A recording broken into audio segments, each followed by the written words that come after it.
David. Welcome. Thank you for joining us for the interview today. Could you introduce yourself? My name is David Soriano. I work right now as a project manager at Tipro Europe Group companies. My responsibilities basically span managing any project that has to do with continuous improvement and new product development with regards to the products that we manufacture in Europe. What lab were you part of when you were at McGill, and when did you graduate? I was working for Jim Gleason, and we're basically developing a technique where we were making small molecules and screening for their biological activity. So I went to New York. I did a postdoc at the Albert Einstein College of Medicine. After your bachelor's at McGill, why did you choose to stay for your PhD?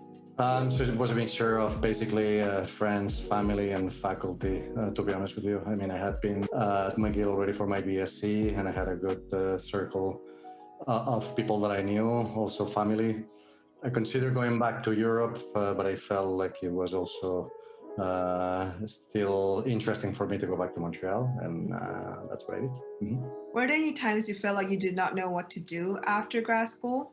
All the time, to be honest with you, and in that sense that I still don't know what to do after, it's still with me. I think that it's just a part of being curious about everything, being passionate and being ambitious. No? I think that once we get comfortable in our seat, we'll always have this drive for like trying to figure out what comes next. Of course, as years go by, and as your life becomes a bit more stable, this idea of what doing next is different, and maybe it's a little less stressful or exciting even. I mean, it depends on where you are.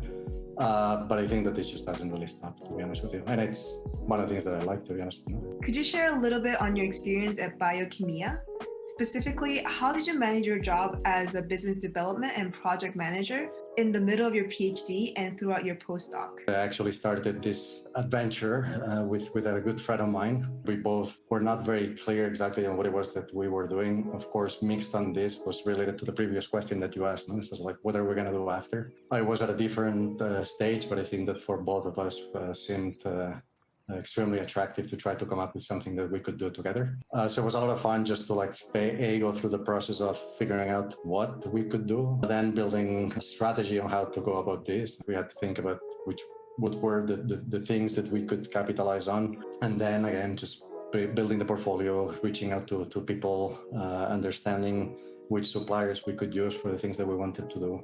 All of those things all were extremely valuable, and they're still very valuable to me today, because I also had to learn how to do financial analysis, things like this. With regards to managing it, it was extremely difficult, as you guys can imagine, because as a grad student, you work extremely long hours.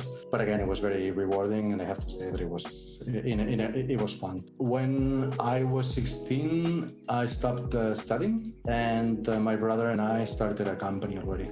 So it's something that in a way, I've always had this drive towards trying to figure things out on my own. We didn't know exactly what we were doing.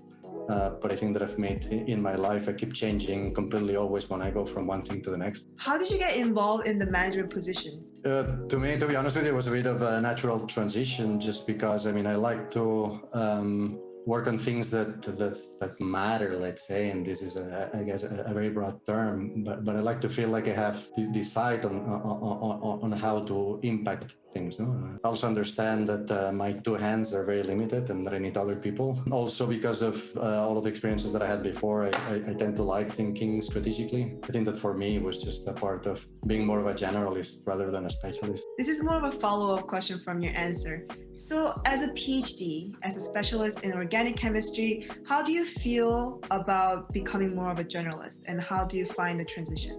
I was working on a couple of projects, and I realized that the thing that was limiting was my ability to make things. So then I got more interested on synthesis. Then I realized that nature was much better than I was at making things, and I wanted to try to understand why that was. It was more already about mixing and merging disciplines. I've always liked complexity, and I mean, we all like complexity. What skills do you think have been underdeveloped in grad school? As you leave the lab, what you will realize is that if you want to navigate in this world, it's more about the people and not necessarily about the science. After I then did the master's in project management as well, I also realized that there is a big gap in how we go about managing projects in science. What are the biggest differences in work ethic and culture between Canada and other European countries?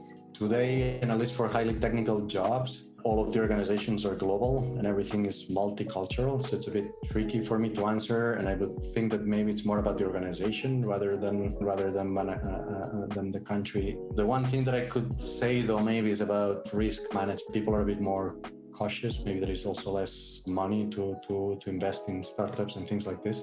Then of course you have the perks, that we have more vacation days. What piece of advice do you have for students who are seeking jobs outside of academia?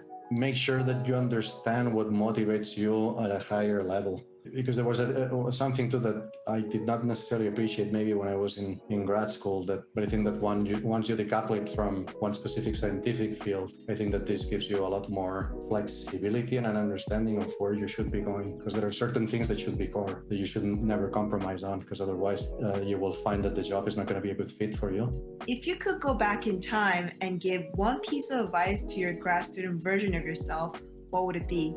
Spend less time in the lab and spend more time trying to understand people. Another thing I think would be 80% beats 100% all the time. Don't try to get to perfection. Perfection doesn't exist. Focus on being productive and understanding that at some point you need to draw a line and move on. And the other thing, to be honest with you, that I've learned with time is that even there are always hidden opportunities, even when things look that they're going bad. So just focus on identifying those. Thank you for a great interview, David. Looking forward to seeing you at the conference. Thank you guys.